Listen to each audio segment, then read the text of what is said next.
Assalamualaikum warahmatullahi wabarakatuh. Selamat pagi anak-anak. Bagaimana kabarnya hari ini? Waalaikumsalam warahmatullahi wabarakatuh. Alhamdulillah baik Pak Yusuf. Baik anak-anakku, pada pertemuan kita sebelumnya kita sudah membahas konsep unsur, senyawa, dan campuran. Iksan, apa kamu masih ingat terkait dengan konsep unsur? Ingat Pak, unsur itu zat tunggal yang tidak bisa diuraikan lagi menjadi zat lain dengan reaksi kimia biasa Pak. Kayak unsur, kayak misalnya besi, nikel, tembaga, seng, platina, emas. Gitu kan Pak?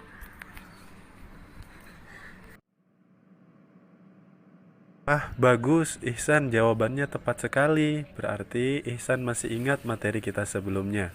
Kemudian yang masih ingat konsep senyawa siapa? Hayu. Saya bisa Pak Jerry. Senyawa itu adalah gabungan dari beberapa unsur yang terbentuk melalui suatu reaksi kimia Pak. Nah jadi kan contohnya dia ini kan gabungan dari beberapa unsur. Misalnya unsur hidrogen dan unsur oksigen bersatu membentuk menjadi senyawa air H2O. Kayak gitu Pak. Wah, bagus sekali. Jawaban Jerry juga tepat. Anak-anak Bapak emang anak-anak yang cerdas. Kemudian, yang masih ingat tentang konsep campuran. Hayu, siapa? Iksan, bagaimana bisa Iksan? Ingat Pak, campuran itu gabungan dari beberapa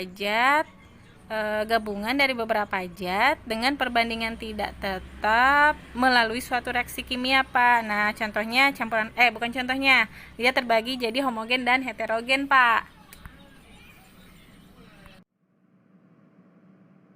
Ya, bagus sekali Iksan, tapi perlu Bapak luruskan bahwa yang namanya campuran itu sebenarnya tanpa melalui reaksi kimia. Untuk jawaban pengelompokannya sudah benar, yaitu campuran homogen dan campuran heterogen. Anak-anak, pada pertemuan kita pagi ini Bapak akan menyampaikan konsep pemisahan campuran. Anak-anak di rumah barangkali sudah pernah membuat kopi atau membuat air gula. Nah, misalnya kita mau buat kopi di rumah, berarti kita mencampur serbuk kopi dengan air sehingga jadilah minuman kopi. Minuman kopi itulah yang disebut dengan campuran. Contoh lainnya, misalnya kita mau membuat air sirup, berarti kita mencampur air dengan sirup, jadilah minuman sirup. Minuman sirup itu juga yang disebut dengan campuran. Contoh pertama tadi, minuman kopi itu merupakan campuran heterogen. Nah, contoh kedua, air sirup adalah contoh campuran homogen. Nah, kira-kira mengapa yang pertama tadi minuman kopi itu disebut campuran heterogen, sementara campuran air dan sirup tadi disebut dengan campuran homogen? Siapa yang bisa? Saya Pak mau jawab, kan kalau kopi itu kadang suka masih endapan di bawah gelasnya tuh Pak, suka masih ada endapan kopinya, jadi kita bisa tahu ini kopinya terus masih ada airnya. Sedangkan kalau misalnya sirup itu homogen kan Pak, dua-duanya nggak bisa dibedain lagi, udah nyatu aja Pak. Weh, keren kamu San. Iya, bagus Iksan, jawabannya tepat. Baik anak-anak, kalau begitu Bapak akan jelaskan tentang konsep pemisahan campuran. Anak-anak, mohon untuk memperhatikan semuanya.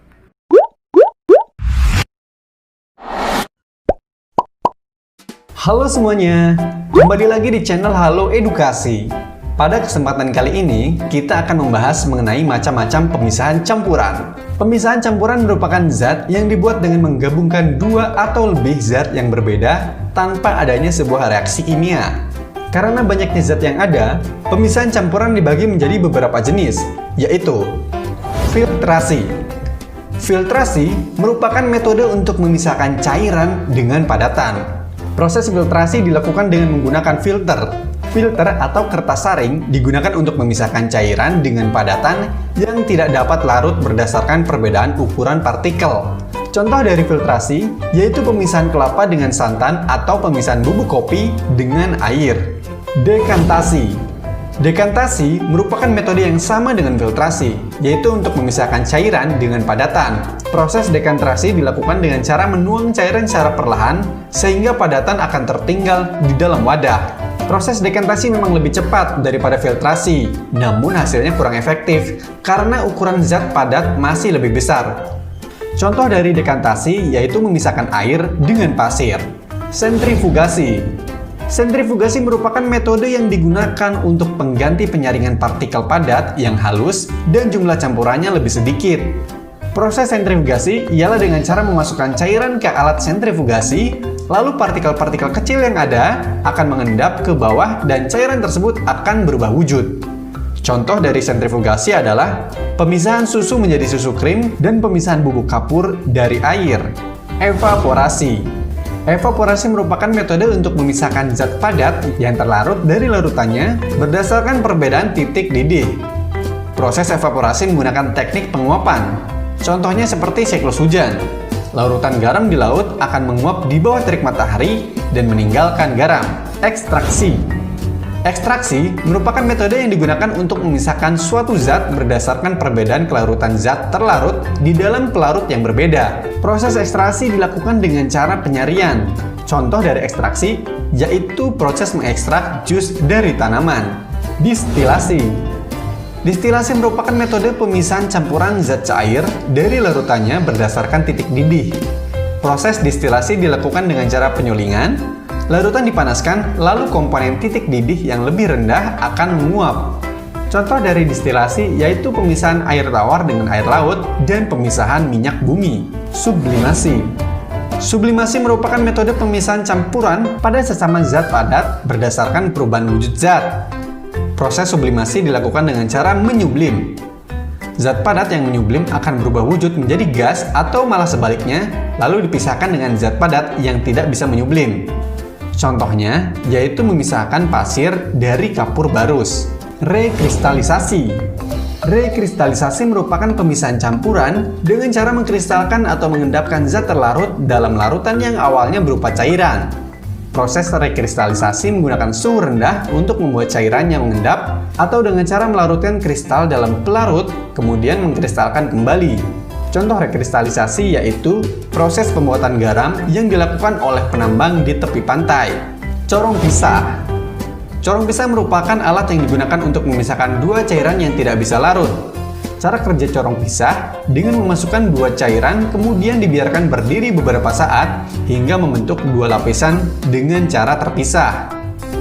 Contoh yang menggunakan corong pisah yaitu memisahkan air dengan minyak. Kromatografi.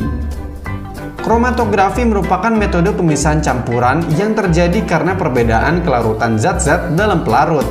Cara kerja kromatografi yaitu suatu zat akan lebih dahulu larut dalam pelarut dan kurang terabsorpsi, kemudian akan bergerak lebih cepat. Contoh kromatografi biasanya dilakukan untuk menguji bahan pewarna yang digunakan dalam makanan atau untuk menguji tinta yang digunakan pada pemalsuan dokumen. Nah, itulah tadi macam pemisahan campuran. Nah, anak-anak, setelah Bapak menyampaikan materi tentang konsep pemisahan campuran, apakah semua bisa memahami atau masih ada yang ingin ditanyakan? Terima kasih Pak, alhamdulillah kami paham. Alhamdulillah, terima kasih Jerry. Semoga teman-teman yang lain juga paham sama seperti Jerry. Baiklah anak-anak, pertemuan kita pada hari ini Bapak cukupkan dulu.